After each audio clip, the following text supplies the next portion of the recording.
Hello friends and potential friends. Well, let me ask you first off, are you as tired of watching me process tomatoes as I am peeling them and processing them? Well, if that's the case, this video is not going to be for you because I've still got more tomatoes I got to do something with. Here you see the last of the tomatoes that I found in the freezer. 3 full bags there. Most of them are smaller cherry tomatoes and smaller slicers. And then there's a few more here thawing out. And I'm tired of peeling tomatoes. So I decided to get out my juicer. And I'm going to turn the rest of these into juice. Boil them down. And put them in those jars over there. And make tomato sauce. This is going to be a long process. I know they're going to be boiling for several hours once I get them all juiced. So bear with me. Well, let's get this process started. Some of these tomatoes are thawing out, so I can go ahead and dump them in the hopper and get them juiced.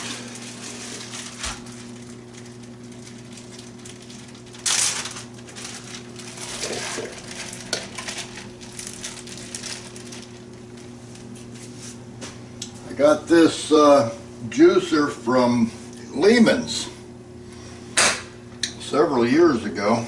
No idea what they cost nowadays, but it works pretty good. And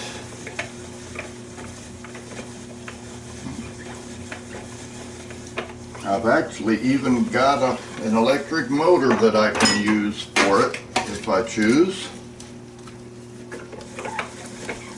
It clamps down to the countertop pretty good, except that it just came loose.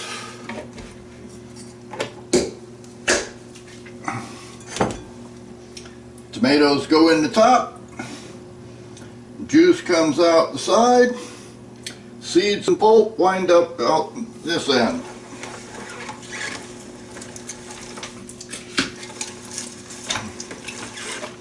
There are lots of other ways of juicing tomatoes, and this clamp is not holding it down very well, so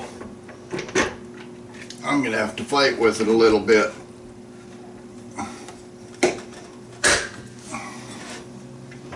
But eventually I'm going to get through this. Here comes some of the pulp.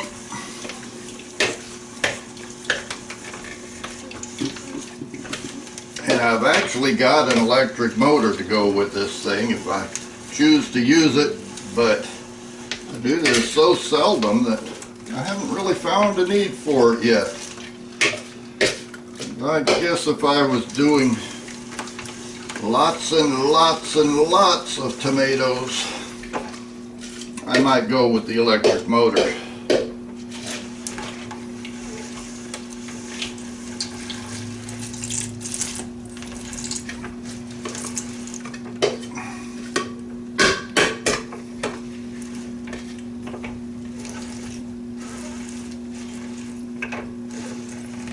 But I think you get the idea. Just a lot of cranking and a lot of fighting with the suction cup on the bottom. It does incidentally come with a clamp I could put on there, but the way my kitchen cupboards are arranged, there's not really a good place to clamp it. So I just fight with it.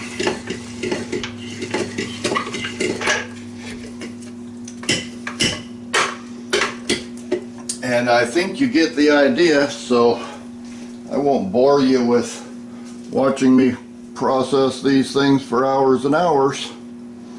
I'll bring you back for the next step. Well, I dumped the juice and pulp into here, took the pulp and skins and such, ran it back through a second time, and I got a bit more juice and pulp out of it, so that was well worth it. My recommendation would be, this is really a two-person job, because this particular juicer does not want to stay stable against the countertop. I may have to look into making some kind of a base for it that I can clamp this clamp to. I mean, it's got the clamp, but it just doesn't work good on my countertop. So, back at it. Well, a couple of pointers I've figured out. Number one, make sure your tomatoes are thawed out good. I should have taken these things out of the freezer last night. Let them sit out overnight. Number two, make sure that you run this seeds and skins through multiple times, because I'm getting just as much juice out of it the second time around as I did the first. So squeeze every bit of juice out of them things that you can. And then of course eventually all that skins and seeds and such will wind up in the dehydrator and turn into tomato powder.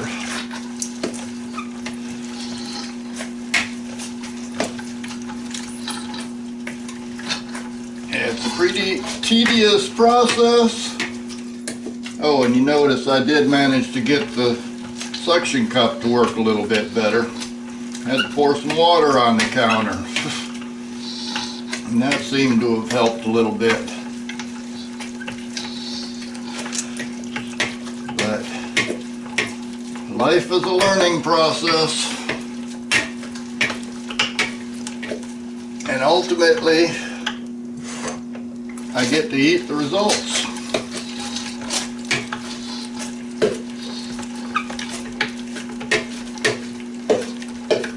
So we are getting there.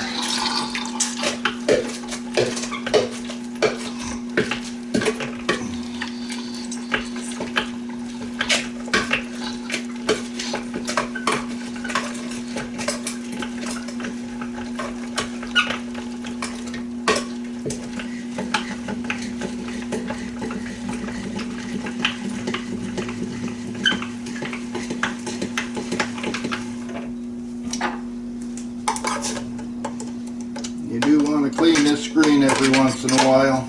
It does kind of build up on it. I wish there was some way of turning this thing so I could get to the back of it. But we make do with what we got to work with. That pulp has shrunk down quite a bit. Pulp, seeds, skins.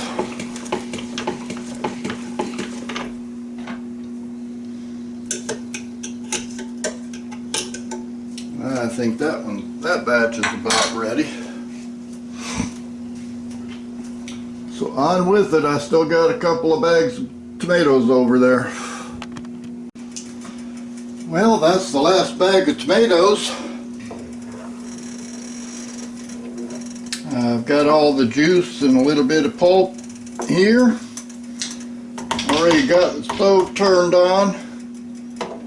I'm going to cook that down probably to about half that level, because I want to fit all of that into 8-pint jars. That's going to take a while. Looking pretty good so far though. I definitely ran the pulp through multiple times, and every time I did I got more juice out of it. And I got a little bit of pulp too. This will be going into the dehydrator and ultimately get turned into tomato powder. And I'm going to have to get a bigger jar because my current tomato powder jar is just about full. And that's easily another pint's worth once I get it dehydrated. So, yep, gonna have to upsize that jar. But that's it for now. And I'll tell you, putting water around the base before I clamped down that suction cup really made a difference. So I'll have to keep that in mind for next time. And now I need to clean up some of this mess. Well, this is going to be a long process. Started off with about 10 pounds of tomatoes. Extracted the juice. The pulp and seeds are in the dehydrator. Spread them out on parchment paper, and they're going to be dehydrating all night. This is reduced by about an inch, and I need it to go another 2 inches, I'd guess. It's not real thick yet. It's still pretty watery. So I'm going to spare you the agony of watching the tomato juice boil, or simmer actually. It's on a slow simmer.